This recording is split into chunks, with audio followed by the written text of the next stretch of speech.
Joining us now, former Chief of Staff of the RNC, Mike Shields, and former Executive Director of the Congressional Black Caucus, Angela Rye, both CNN political commentators.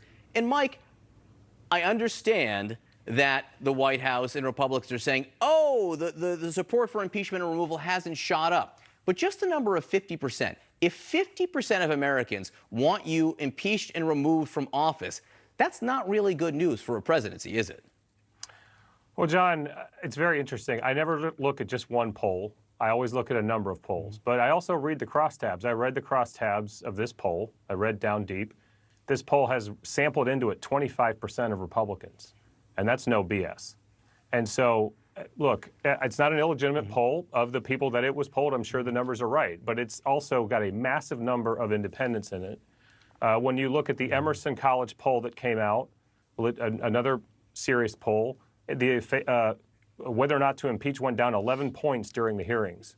The Gallup poll, another serious poll, came out, and it was literally had bounced back to where impeachment was before the hearings began. But I'll say, Mike. I guess what I'll say is that if you take the totality of the polls in 538, Yep. and everyone does the average, they haven't moved, or they've barely moved. And if they have moved, 538 shows, the average shows that support for impeachment and removal has crept up, albeit slightly. So let's take the average, because every poll you cite, I can cite Morning Consult, which shows support goes up. I can cite Reuters Ipsos for support goes up, and you can cite one for that goes down. Bottom line is, let's stipulate if it hasn't moved. Still, to have 50% want you thrown out of office, what I'm asking, that's not a very comfortable place to be.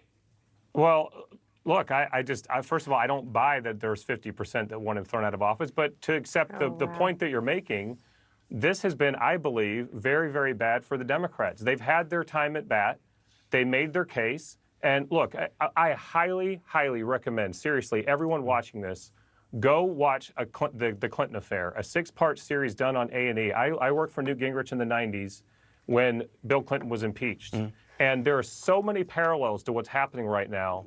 And we went down a path where we were convinced that we had to uphold the law and had to impeach the president. Our right wing was forcing us there. And we paid a political price for it. And Democrats are getting ready to, they've had their at bat. We'll see. And they haven't moved any numbers. We'll see. The president's approval rating, Democrats are going to pay a price President for Clinton's that. approval rating was in the 60s as opposed to the low 40s or 30s. There's a difference. But I take your point, Mike. Angela, this is something of a Rorschach test. You've heard the numbers now. What do you see here? Well, I think that it's very clear by virtue of the fact that my colleague here couldn't answer the question. The answer is this is not good for the president.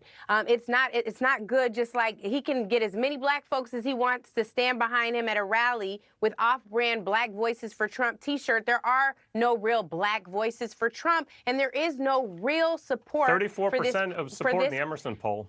So, Mike, when you talked, I let you have the floor, even when it was bullshit. So I'm just saying, let's just be for real for a moment. And the for real moment is this. Donald Trump has done something wrong. Donald Trump has been doing things wrong. Donald Trump has several conflicts of interest. Donald Trump did wrong with the Ukraine issue. Donald Trump did wrong with the Mueller report issue. Like, we can go on. And what's happening is people's consciences are finally getting pricked. They understand how grave of a danger this country is in.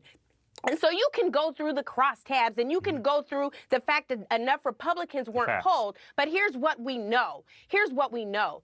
Donald Trump's impeachment support numbers are unprecedented. Or if you're a Donald Trump tweet, they're unprecedented, Mike. And that is something that the Republican Party has to come into account for. It is high time, and I've criticized the Democratic Party for this. It is high time that we do right by the law, that we do right by this country, and they're finally doing that with impeachment proceedings. Let's get on the other side of this judiciary hearing next week and see what happens. I will say that one thing that tonight proves is that these polls show that opinions are pretty solidly entrenched, and I think we've showed that tonight. Angela Rye, Mike Shields, thanks for being with us.